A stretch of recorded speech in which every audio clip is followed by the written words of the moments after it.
Hello, I'm Bret Moss, and you're watching the defining moment for creating the culture of conscience. Our guest today is Nadia Khalil Bradley. Nadia is an author of the book Origins of Truth, Words that Will Awaken You to the Truth of Your Heart. She's a Palestinian American who was raised as a practicing Muslim. As an adult, she began to hear the voice of Jesus Christ and went on to record her conversations with him in a journal. She was born in Chicago and now lives in Southern California. Together, she and her husband Sterling have 6 children. Nadia Khalil Bradley, it's my pleasure to welcome you back to the defining moment. Thank you so much for coming to our studio again today. Oh, thank you for having me back. I'm really looking forward to this. Our topic today is choices which influence our eternal happiness. Yes. The Bible teaches us that the first commandment is to love God with all your heart, all your soul, and all your strength. How does the choice to put God first in one's life influence our eternal happiness? It's a huge influence. It sounds backwards to me after knowing and hearing Christ the way I do, to say put God in your life and love Him with your whole heart and your soul, because what does that mean? And how do you give whole one place and still live in other places? And I realized that a lot of what Christ says to me really goes back to you understanding what it means to love yourself, so that you know what the value of love is. And once you know what love means, you can share that love and extend it to others and invite others in to how you love. We believe that somebody who loves themselves is very selfish or very egotistical, but yet it's really the opposite. When you love yourself, that's the only way you can love each other. So we've established that part. But what does that look like in everyday life? That's something I don't think we know. I think sometimes we think it's buying this, getting that. Oh, I took a day for myself to do this. But it's really a way of life. It's having a compassion for yourself that you extend to others automatically, that somehow you don't see yourself as in others, as a person. We think everybody else is people and that we're okay. We can take care of this and nobody has to really know what we're doing. We'll take care of it, whatever it is we're feeling. And then we tell somebody else, but no, you might want to take these steps to solve this issue. Yet we would never follow that advice. It would be too good for us.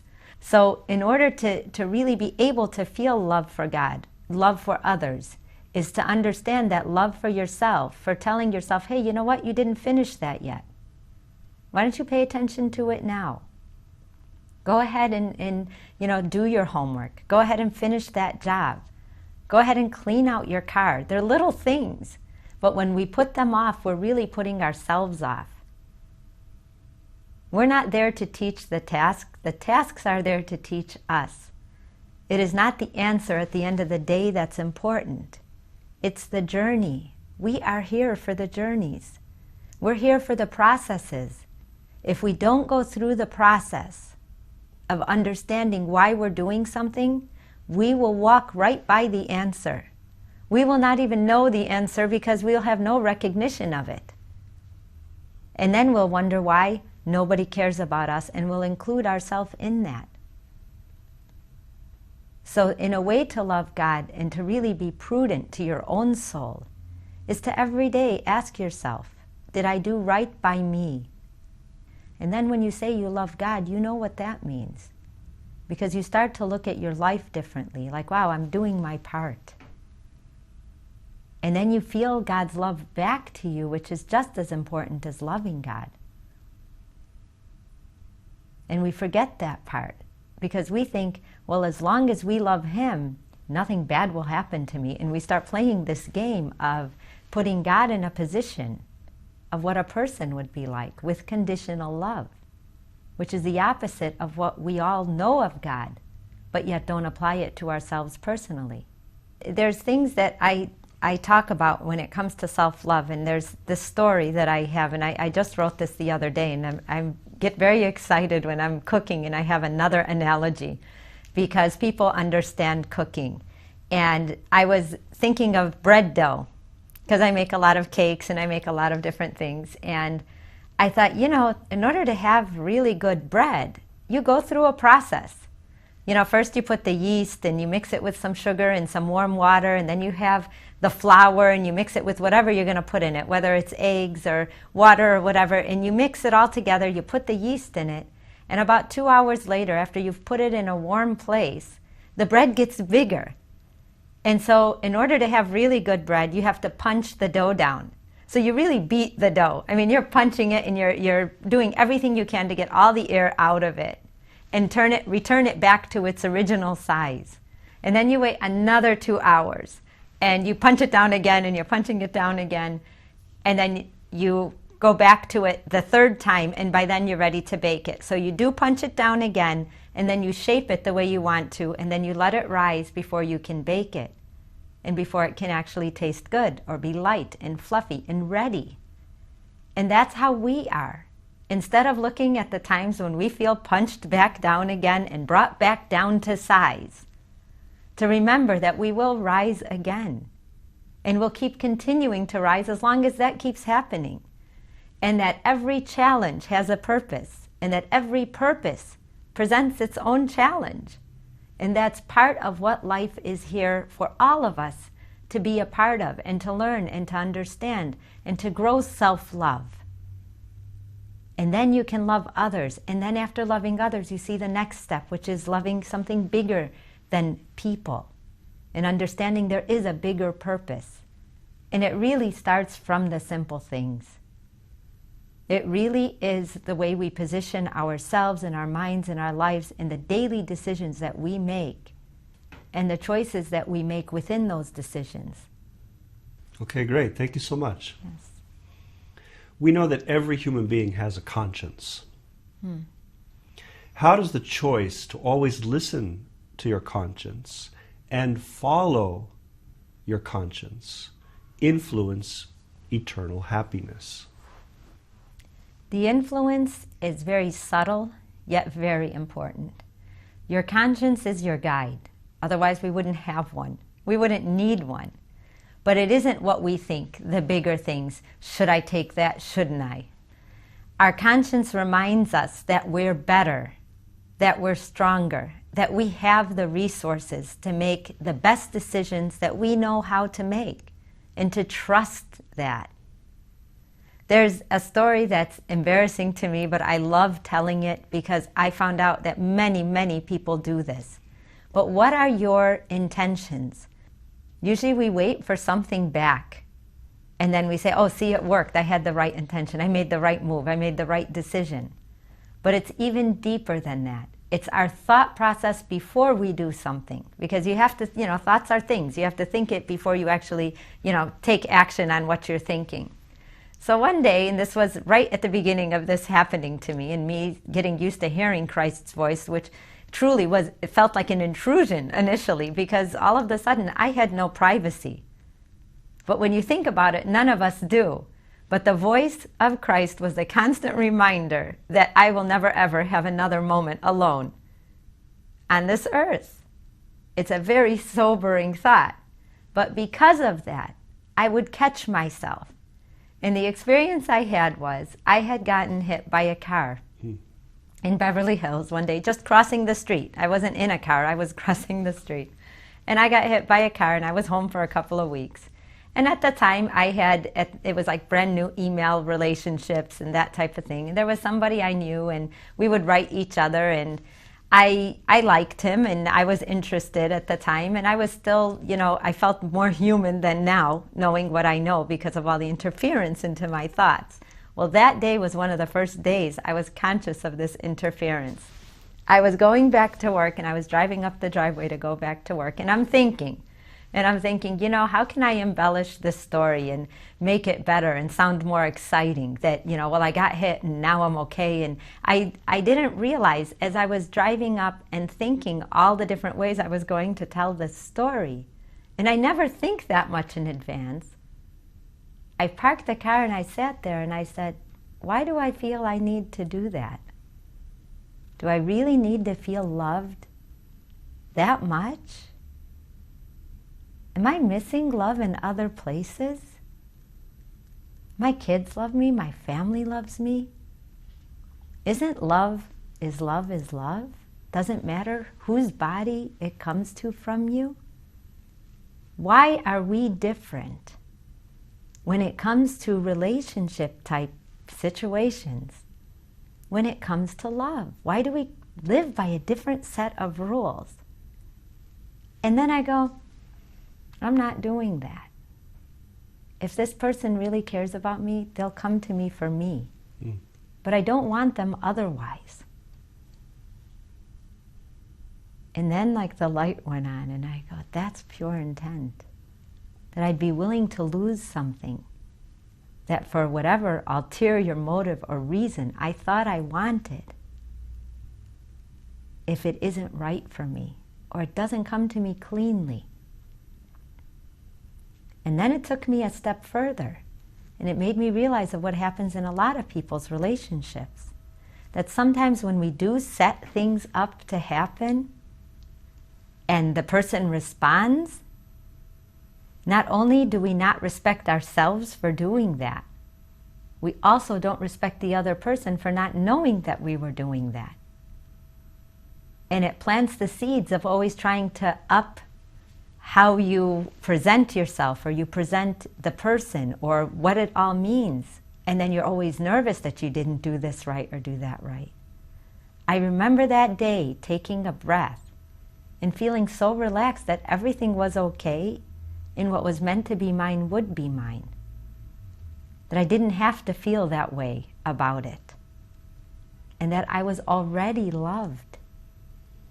So the choices that we make can feed you if you plant the right garden for the rest of your life. And it does bring eternal happiness. Because then you start to trust yourself. And you understand that every day ends as it should. It may not be what you thought it should be, but it does end the way it should. God already loves us. We don't need to earn God's love. We forget that we're already living in it, so we don't even get to enjoy the fruits of His love because we're so busy trying to figure out if He loves us or not, because that's what we have been taught. And something Christ said to me that's very important for all of us is that there are many things that we're living by that are taught in error, that we were taught in error, and we built lives on that leave us insecure, anxious, worried. I realize many people who tell me they worry feel good about being worried. And so I wrote this thing called, wow, I worry a lot. I must be a good person. That's a selfish person. When somebody worries about you, they make you feel like you owe them a lot for that. And then the tallies begin. That's not love. That's fear. Fear by another name. And what Christ said to me is that fear, doubt, and worry stagnate the soul. Anytime you're living in any one of them, your actions are what you believe, not what you speak. What you speak is not what you believe. Your actions are your truth. That's your faith. Faith is living what you believe. But yet, emotionally, we need like an injection of love. And we don't know where to get it from. We try to buy it. We try to create it. We try to put it into someone else to give us back and put pressure on them that they need to make us feel loved. But the truth is, if you don't feel it yourself, no one on earth can make you feel it or give it to you. Okay, thank you very much. Jesus teaches humanity to love your neighbor as yourself and even to go as far as love your enemies. How will choosing to do that influence one's eternal happiness? Loving your enemies is a fact of life for all of us. The reason that there are what we call enemies, I call them catalysts, is that I would be in positions where I would wonder why certain people were in my life and what was I to do with them. Why were they always giving me trouble? And Christ said to me, it's the way you look at them.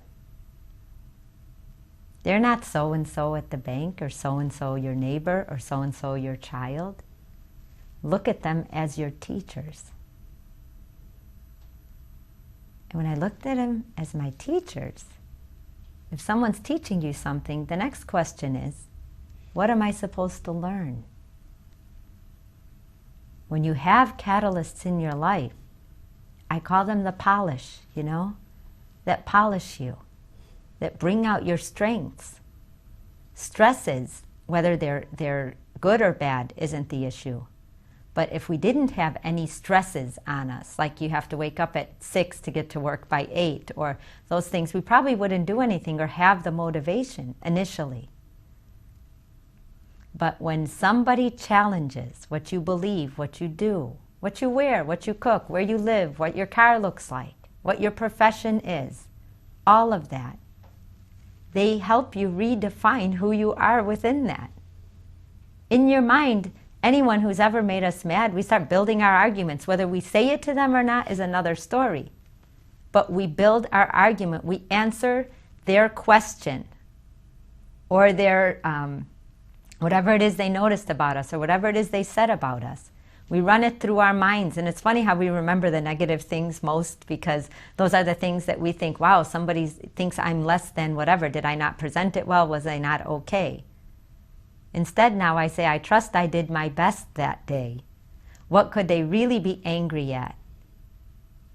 And what is my answer to that to myself? And does it have validity? Because we tend to give them validity right off the bat, because now we have to prove them wrong, whatever that means. But I have learned that their silence is also a language. And there's some people who do say things that really will hurt your feelings, and that you don't have to answer them back, and that someone can only fight with themselves for so long. They will go on to someone else because they need to do that. They are a catalyst. Okay, very good. Thank you. Why is the choice to forgive someone who has done something unforgivable so crucial to experiencing eternal happiness? The crucial parts of that, of forgiving someone, again going back to yourself, is understanding that you can do that for yourself too, so that everyone can go on. You may make a choice that may keep you with that person or that situation, but you have to be able to continue in life, or we will get stuck in a past that becomes past after 2 minutes. And you can make a choice to stay there and stay angry and carry that. But for what?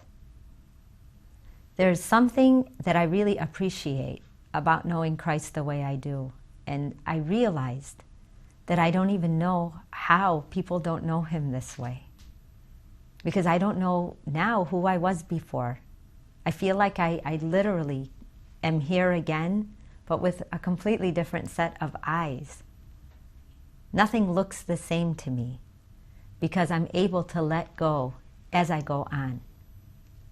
If somebody does something, instead of saying, oh, they're so awful, I understand that no one can hurt me that isn't already hurt themselves. So by saying to somebody without judgment, I understand why you did this, and because of that I made this choice, but I will always love you. I would bet my life that somebody didn't tell them they love them for a very long time. And to hear that from somebody who they tried to hurt heals everybody in the room. It's the opposite of what we think. Nobody can hurt us that isn't already hurt. If you remember that, your response to them is of compassion instead of wanting to hurt them more and make them worse. We're not here to be better than anybody. We're here to be the best of ourselves. That's a very different picture. Because if each one of us is going to be our best, we're going to wish it for the other person. We're going to want it for the other person because we're going to understand the connection between us and them. And there is a huge connection that we all seem to be avoiding, trying to prove that we're better than somebody. But so what? And who knows? Just that person that you're better than them? So do you really sleep better at night? Not really. When we feel loved and we're able to share that love, even when somebody comes to us and it is something that we actually have to say, hey, I forgive you for that. I've learned to keep the forgiving up to God and the loving up to us, because that's what we're here to learn. If you can love God, then respect the fact that God made that person too. And if God made that person and you don't love them, then you're not keeping your promise to love God either. And none of us rest well with that, even though we may not think that deeply about it. It's part of our instinct. It's part of what we're made of, to come here and live out our challenges and grow our souls, and then go back where everyone's negative stays behind. There is value in everybody. Even the people we don't think have any value, no redemption, they have value at some level, and there's a reason for their existence. And if we again say we love God, we have to trust that God has a hand in every living soul. He didn't just make some of us. He gave us challenges to grow us into understanding each other, and through that understanding, loving each other. And it's not oh, just love everybody. There were times when I was told in certain situations, run, don't walk away. But that was a situation, not a person. That person may be somebody's mother whose child loves them. And of course, somebody's daughter or son. So it's not just about us, me, I need this person. There is a bigger picture. And when you live without judgment for yourself, you get to extend that to everyone you know and are close to and want to share life with. And then it has a different meaning. It has a different connection. Nobody has to prove to you they love you. You already know. Okay, thank you very much. In the book of Genesis in the Old Testament, God told our original ancestors, be fruitful and multiply. What does the choice to raise a God-centered family have to do with eternal happiness? There's something about eternal that I recently learned, and that is nothing on earth is eternal except for our souls, which are pure love, and we come down here for challenge. Everything on earth has a beginning, a middle, and an end. Earth itself is meant to end. Not in the tragic way we believe. That's another subject entirely. But it's not meant to be here forever either. The only thing that is forever is love, which is the only thing that carries our soul from our bodies, the only thing that takes us home, and the only thing that is present in both places. We have turned love into a commodity, but love, as Christ speaks of it, is like pure energy. It's all-encompassing. It's absolute. It's not like, happy, I got everything I want, and now I'm going to be here, and now I'm going to be there. That's different. But love is a very stabilizing, absolute feeling that trusts everything around it so that everything around it is allowed to grow. So eternal, when you talk about eternal life and having children and growing a family and raising them understanding God, then you have to be saying first that I'm building a family that understands itself and its purpose. And then loving God is a natural flow. There's no way you can't. But having a family, having a child, it renews your respect for the cycles of life, for the bigger things that we can't duplicate, like what happens in the womb. The miracles. They're the quiet miracles of everyday life. And by having a child and reminding yourself and learning to teach what you've learned, and yet they take it to another level because they're coming at a different time, gives everybody hope. It reminds you that there's a reason to keep things and grow things and make them better. There's a reason for certain traditions because they give us comfort. There's a reason for caring about our neighborhood because the way I care about my child, I know my neighbor cares about theirs. It's an extension of automatic compassion when you have children. Doesn't mean that it's right for everybody. Some people came and are catalysts. Some people came and are catalysts and parents. There's all the different combinations because we came here to learn about what love is when it's veiled and you don't know what it means anymore. And you come with it and then it gets injured here and there in life. And how do you overcome that? And do you find love, pure love, God, in that? Or do you blame people and put off your self-accounting that much longer? So the eternal happiness of a family, because a family, just saying family, includes children, is the reminder that this isn't, again, about one. It's about all. And it starts in the microcosm of understanding that when the closeness is so close that you wouldn't even know how to live past your children. It teaches you eternal because if something happens to you or something happens to them, you remind each other that it's not the last time you will see each other. It gives us the strength to deal with the hardships we may face, and it also gives us the springboard to accomplish. Okay, thank you very much. Nadia Khalil Bradley, on that note, I want to thank you so much for having been our guest today once again on our television show.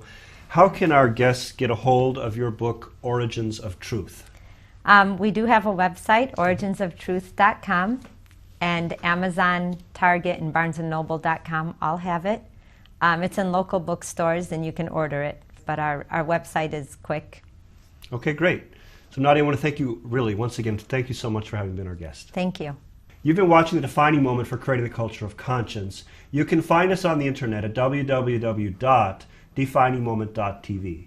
Thank you for watching, and have a great day.